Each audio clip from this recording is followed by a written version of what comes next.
룻기 3장 1절에서 18절까지 우리 같이 합독하도록 하겠습니다. 구약 성경 404쪽에 위치합니다.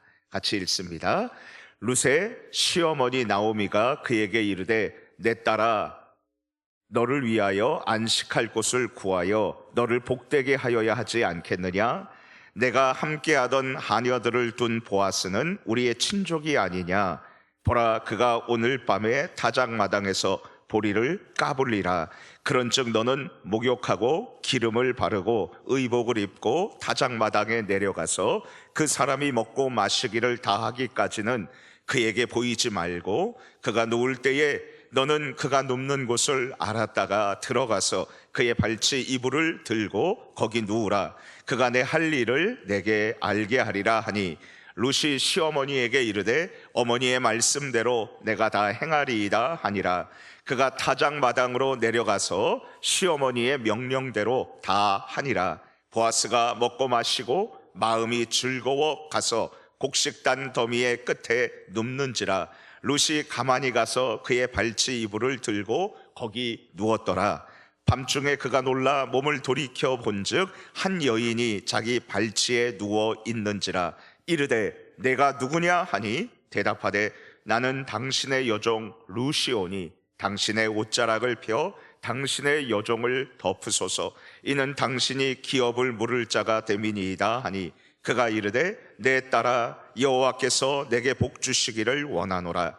내가 가난하건 부하건 젊은 자를 따르지 아니하였으니 내가 베푼 인애가 처음보다 나중이 더하도다.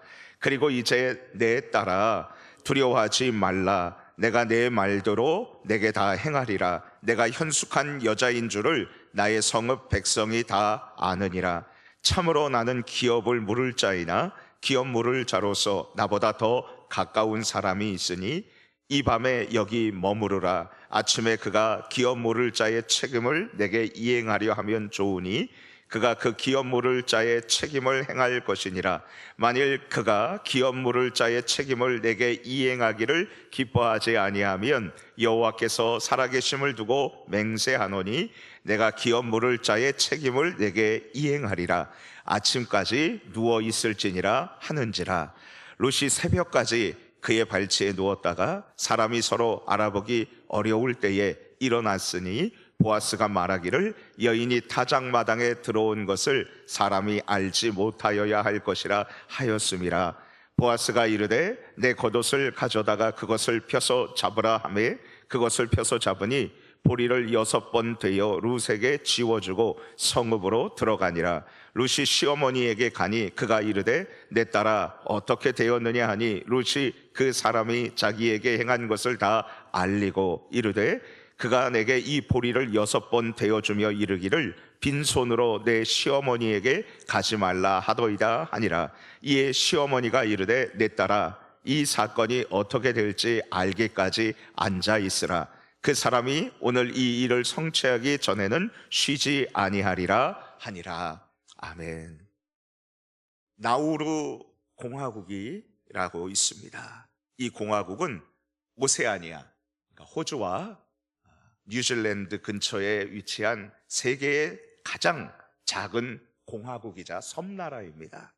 인구는 약 11,000명이고 섬 둘레는 약 10km입니다. 10분이면 차로 그렇게 갈 수 있는 그러한 섬이에요. 변변한 배도 없이 원시적인 방법으로 고기잡이를 하면서 살았던 나우루 공화국은 사람들이 화학 비료의 원료가 되는 인광석이 거기 있다는 것을 발견하게 되고 그리고 갑자기 엄청난 부를 누리게 되었습니다. 1981년도에 우리 대한민국 1인당 국민소득이 1,800달러였는데 당시 나우루 공화국의 1인당 국민소득은 무려 10배가 넘는 2만 달러였습니다. 참고로 3만 달러가 되면 교회 사람들이 나오지 않습니다. 3만 달러 소득이 되면 많이 사람들이 떠나가요. 3만 달러가 되고 그리고 동성애의 그 합법화가 되지 않은 나라가 없습니다. 우리 대한민국을 제외하고는요. 지금 우리가 그런 상황으로 가고 있습니다. 자, 이렇게 2만 달러로 참으로 엄청난 부를 갑자기 누리게 되었는데요. 인광석을 캐는 일은 주로 외국인 노동자들이 담당했고요. 그리고 나우루 사람들은 생업 포기하고 고기잡이 그만두고 그저 놀고 먹고 즐기면서 살았습니다. 평균 해외 고급 자동차를 2대 정도 구입해서 운전했습니다. 10km 있는데 2대 사람들이 그렇게 해서 운전을 했어요. 그리고 전용 비행기를 구입해서 괌, 싱가포르로 여행을 가는 나우루인들이 많아졌습니다. 그런데 1990년도에 안타깝게도 이 나우루 공화국의 인광석이 바닥이 드러나게 되었습니다. 그리고 지속적인 정치적 혼란과 경제적인 어려움으로 지금은 나라가 폭망을 해서 나우루 공화국 사람들은 호주의 도움 없이는 절대 살 수 없게 되었습니다. 눈앞의 부요함에 취해서 미래를 분별하지 못했고 그로 인해 바른 계획을 실행하지 못해 무너진 나우루 공화국을 보면서 저는 이런 생각을 해보았습니다. 어떻게 해야 나는 나를 향한 하나님의 놀랍고 위대한 뜻을 깨닫고 성취할 수 있을까? 여러분, 우리 인생에 무너지지 않고 끝까지 하나님의 뜻을 붙들고 하나님께 감사와 그리고 수많은 열매를 드리며 살 수 있는 길은 무엇입니까? 오늘 우리가 읽은 룻기서 3장 1절에 18절 말씀을 통해서 우리에게 정확한 해답을 알려주고 계십니다. 민감하게, 민첩하게, 늘 하나님의 뜻을 민감하게 분별하고 민첩하게 실행하는 것입니다. 우리 같이 함께 따라해 볼까요? 민감하게 분별하고 민첩하게 실행하라. 자, 우리 같이 함께 오늘 말씀을 살펴보도록 하겠습니다. 룻기 3장 1절 말씀 같이 함께 읽습니다. 시작. 룻의 시어머니 나오미가 그에게 이르되 내 딸아 내가 너를 위하여 안식할 곳을 구하여 너를 복되게 하여야 하지 않겠느냐. 여러분, 지금 추수 때이기 때문에 젊은 며느리 룻은 밭에 나가서 이삭을 주움으로 인해서 그의 시어머니와 함께 하루하루 끼니를 때우고 있었습니다. 하지만 남편과 사별한 이 젊은 여인 룻은 따가운 햇살과 싸우면서 한참의 노동으로 인해 몸을 쉬게 할 편안한 잠자리와 매일의 식량을 보장받지 못한 채 힘겹게 불안한 나라를 버티며 살아야 했습니다. 그녀에게는 쉴 곳이 없었고 안식이 없었습니다. 그리고 그의 시모 나오미는 미래가 없습니다. 여러분, 시어머니 나오미는 남편이 죽고 두 아들들이 모두 장례를 손수 치른 후에 더 이상 자녀를 낳을 수 없습니다. 앞으로 기대할 수 없는 상황입니다. 모든 것을 잃어버렸고 텅 비어버린 그녀는 더 이상 미래가 없었습니다. 그래서 모압 땅에서 다시 그의 조국으로 베들레헴으로 돌아올 때 사람들이 저 나오미가 아니냐, 나오미 이름의 뜻이 기쁨입니다, 희락입니다. 그랬었을 때 그가 뭐라고 해요? 나를 더 이상 나오미 기쁨이라고 불러주지 마세요. 나는 쓰디 쓴 인생입니다 라고 그렇게 말을 했습니다. 미래가 없는 나오미 모습을 우리는 볼 수 있습니다. 우리들의 모습을 잠시 생각해 봐요. 우리는 열심히 일하고 매일 수고하면서도 쉼이 없는 인생을 살아갑니다. 잠시 기쁨을 누릴 수 있어도 죄악이 가득한 이 세상 속에서 우리는 걱정으로 인해서 쫓기듯이 살아갑니다. 끊임없이 비교와 경쟁으로 인해 지친 마음과 그리고 몸을 추스르면서 살아갑니다. 육체의 아픔과 마음의 상처로 인해 우울함과 싸우면서 하루하루를 살아갑니다. 우리 자녀들의 아픔을 보면서 그리고 또 방황을 보면서 분투하는 모습을 보면서 우리의 마음이 정말 아픕니다. 여러분, 이것이 우리의 인생이죠. 쉼없는 인생입니다. 그리고 미래가 불확실한 것이 우리의 인생입니다. 내가 가진 재물이, 내가 가진 건강이, 내가 습득한 지식이 나를 안전하고 확실하게 지켜주지 못합니다. 여러분, 지금 세계도 불안정합니다. 전쟁으로 인해서 불안정하고 그리고 IMF 이 아픔이 있는 우리 나라는 지금 오늘 뉴스를 보니까 신문을 보니까 IMF의 대표자가 말을 했어요. 미국과 중국 빼고는 이제 견디기가 힘들 것이다. 아시아 나라에서 이제 유가가 조금 더 올라가면 견디기가 힘들 것이다. 미국과 중국 외에는 많이 힘들 것이라는 거예요. 미국과 중국도 왜 힘들지 않겠습니까? 우리 이 세계는 하나님을 떠나서 여러분 안식할 곳이 없다는 것을 알아야 합니다. 지금 이렇게 우리는 불안 가운데서 살아갑니다. 앞이 보이지 않습니다. 그렇다면 이 어려운 문제들에 대한 해답이 무엇일까요? 시어머니 나오미는 비록 어려움에 처해 있었지만 하나님을 향한 믿음과 영적인 분별력이 있었습니다. 그래서 자기 며느리가 밖에 나가가지고선 하루 일했는데 한 에바 22리터예요. 우리 2리터짜리 큰 생수통 11통을 갖고 온 거예요. 이거 보면서 직감합니다. 여러분, 이 22리터 양식을 보면서 이거는 그냥 이삭을 주어서 털어서 갖고 올 수 있는 이러한 양이 아니다. 이거는 하나님이 도우셨다. 그녀는 직감합니다. 그리고 누가 너를 도와주었느냐? 그 도움해 준 사람을 축복합니다. 2장 19절 말씀입니다. 2장 19절 말씀 보면은요, 시어머니가 그에게 이르되 오늘 어디서 주었느냐? 어디서 일을 하였느냐? 너를 돌본 자에게 복이 있기를 원하노라 하니 룻이 누구에게서 일했는지를 시어머니에게 알게 하여 이르되 오늘 일하게 한 사람의 이름은 보아스니이다 하는지라. 여러분, 보아스는 바로 이 나오미에게 있어서 가까운 친척이요 기업을 물러줄 자라고 그렇게 말합니다. 우리 룻기 2장 20절 말씀 한 번 더 읽어볼까요? 바로 위에 있으니까요. 20절입니다. 시작. 나오미가 자기 며느리에게 이르되 그가 여호와께로부터 복 받기를 원하노라. 그가 살아있는 자와 죽은 자에게 은혜 베풀기를 그치지 아니하도다 하고 나오미가 또 그에게 이르되 그 사람은 우리와 가까우니 우리 기업을 물을 자 중에 하나이니라 하니라. 여러분, 기업 물을 자라는 말은 자신의 잃어버린 땅을 되찾아주는, 우리 장기 둘 때 한수만 물러줘 해주잖아요. 회복시켜주는 그러한 구속자라는 뜻입니다.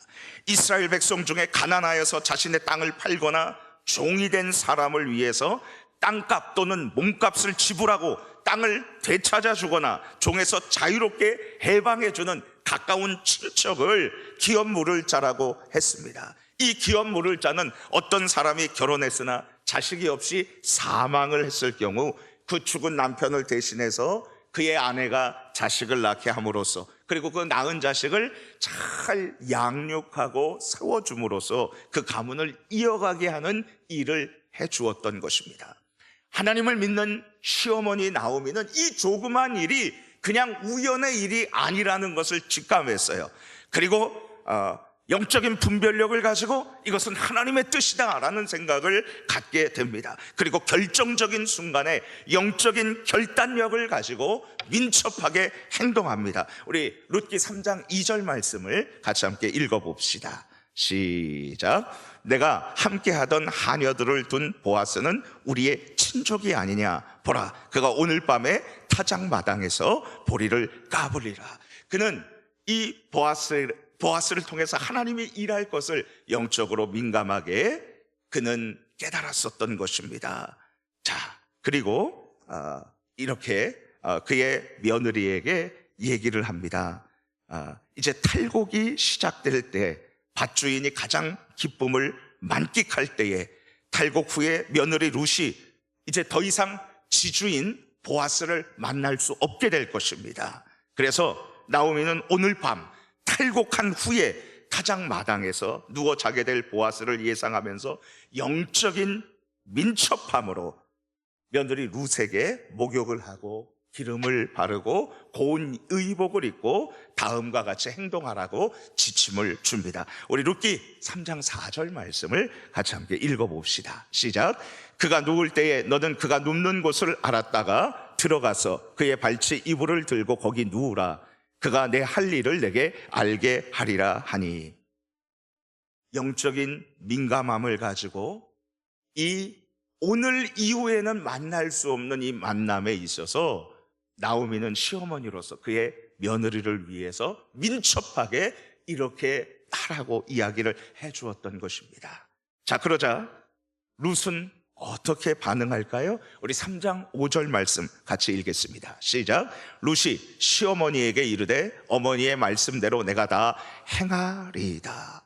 룻은 지금 어머니의 지시에 영적인 분별력을 가지고 민감하게 반응합니다. 룻은 아직 젊은 여인이었어요. 반면에 보아스는 룻을 보고 내 딸아라고 말할 정도로 나이가 많았습니다. 그리고 아무도 모르는 한밤중에 남자의 잠자리 곁으로 찾아가서 눕고 청혼을 한다는 것은 여인으로서 쉽지 않았을 것입니다. 룻은 시어머니가 자신을 떠나 새 남편을 만나라고 했을 때 끝까지 거절하고 시어머니를 따라왔습니다. 룻이 선택한 것은 결혼이 아니라 하나님이었습니다. 그런데 기업물을 친족인 보아스에게 죽은 남편을 대신해서 자손을 이으라는 하나님의 약속에 근거한 시어머니의 명령에 지금 룻 역시도 영적인 분별력을 가지고 민감하게 받아들입니다. 그리고 그녀는 이제 영적인 결단력을 가지고 민첩하게 시어머니의 모든 명령을 실행합니다. 자, 우리 룻기 3장 9절 말씀 같이 함께 읽어봅시다. 시작. 이르되 내가 누구냐 하니 대답하되 나는 당신의 여종 룻이오니 당신의 옷자락을 펴 당신의 여종을 덮으소서. 이는 당신이 기업을 물을 자가 됨이니이다. 룻은 기업 물을 자인 보아스에게 자존심을 내려놓고 그리고 나이가 많음에도 그것을 상관하지 않고 하나님의 말씀에 순종하여서 어머니의 지시에 따라서 행동합니다. 지금 시어머니 나오미처럼 며느리 룻도 하나님을 굳게 믿는 가운데 영적인 민감함과 그리고 민첩함으로 기업물을 보아스에게 그 역할을 나에게 해달라고, 우리 가문에 이 대를 잇게 해달라고 지금 그 요청을 하고 있는 것입니다. 한편 한밤중에 자기 이불 안으로 갑자기 들어온 한 젊은 여인의 요청을 보아스는 어떻게 반응하고 대응합니까? 우리 3장 10절 말씀 같이 함께 읽어봅시다. 시작. 그가 이르되 내 딸아 여호와께서 내게 복 주시기를 원하노라. 내가 가난하건 부하건 젊은 자를 따르지 아니하였으니 내게 베푼 인애가 처음보다 나중이 더하도다. 지금 한밤중이에요. 한밤중 자신의 이불에 젊은 여자가 와 있습니다. 그 누구도 지켜보는 사람이 없습니다. 여러분, 그 여인이 지금 하나님의 말씀대로 친족인 자기에게 기업물을 역할을 해달라고 지금 그렇게 다가오고 있어요. 어떡하시겠어요? 여러분, 여기에서 전혀 불륜의 모습처럼 느끼지 않고 아름다운 하나님의 말씀으로 이어지는 이 이유는 지금 보아스가 한 말이 하나님을 찾는 것입니다. 여러분, 불륜 가운데서 하나님 이렇게 찾는 사람이 있어요? 아니죠.